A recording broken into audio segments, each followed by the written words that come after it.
อยากเชิญชวนน้องนักศึกษาที่เปิดใจมาเรียนเนาะให้มาเรียนได้เลยบ่ต้องคิดว่ามันยากนักส่วนเชิญทุกคนให้มาพร้อมกันเปิดใจและเรียนเบิ่งเนาะแขวงเวียงจันทน์เป็นอีกแขวงหนึ่งที่กำลังประสบกับการขาดนักศึกษาแพทย์ประดุงคันอันเกิดมาจากหลายปัจจัยเหตุให้ทางครูอาจารย์นักศึกษาภาควิชาดังกล่าวของโรงเรียนสาธารณสุขเวียงจันทน์ได้เรียกร้องถึงภาคส่วนเกี่ยวข้องต้องสืบต่อส่งเสริมพร้อมเชิญชวนวัยหนุ่มให้วัยหนุ่มและนักเรียนที่จบมัธยมตอนปลายใหม่เข้ามาศึกษาหำเรียนในวิชาดังกล่าวหลายขึ้นอาจารย์สอนวิชาประเมินและวิชาปิ่นปัวโรงเรียนสาธารณสุขเวียงจันทน์ให้สัมภาษณ์เกี่ยวกับการสิทธิสอนเพื่อดึงดูดความสนใจของนักศึกษาเมื่อบ่ดนผ่านมาว่า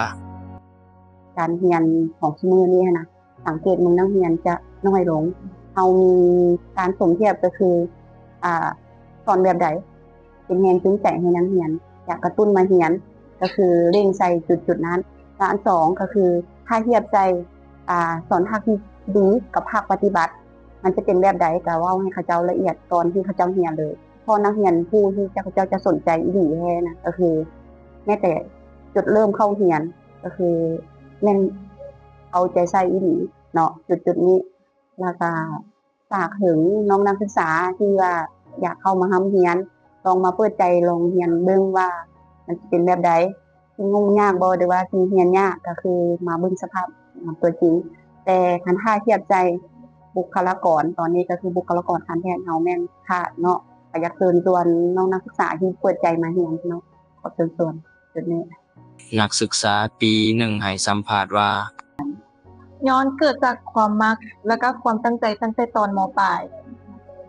สนใจด้านนี้มาจะโดนแล้วมีความฝันตั้งแต่โดนแล้วก็ถ้าถามว่ายากบ่ก็ยากแต่ว่าถ้าเราตั้งใจก็เฮ็ดได้มีเป้าหมายเฮ็ดเวียกอยู่หมอแข็งตัวคลินิกต่างๆเนี่ยแล้วคือว่า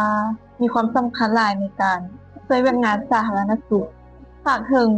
รุ่นน้องไผที่มักในสายนี้ให้มาเรียนได้เลยบ่ต้องคิดว่ามันยาก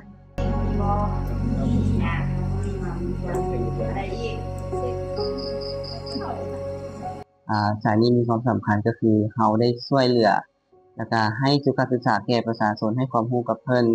เฮ็ดเวียกเกี่ยวกับสาธารณสุข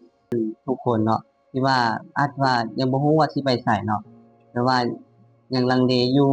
ก็สามารถลองมาเรียนสายนี้ได้เนาะเพราะว่าสายนี้ก็เป็นอาชีพที่มีความมั่นคงแล้วก็มีความสำคัญหลายจากสภาพการดังกล่าวมันเรียกร้องให้ภาคส่วนเกี่ยวข้องประกอบส่วนในการแก้ไข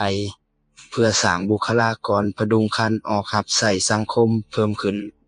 แนวสาเหตุให้การจัดตั้งปฏิบัติเวียกงานสุขภาพเจริญพันธุ์ได้รับประสิทธิภาพและประสิทธิผลสูงขึ้น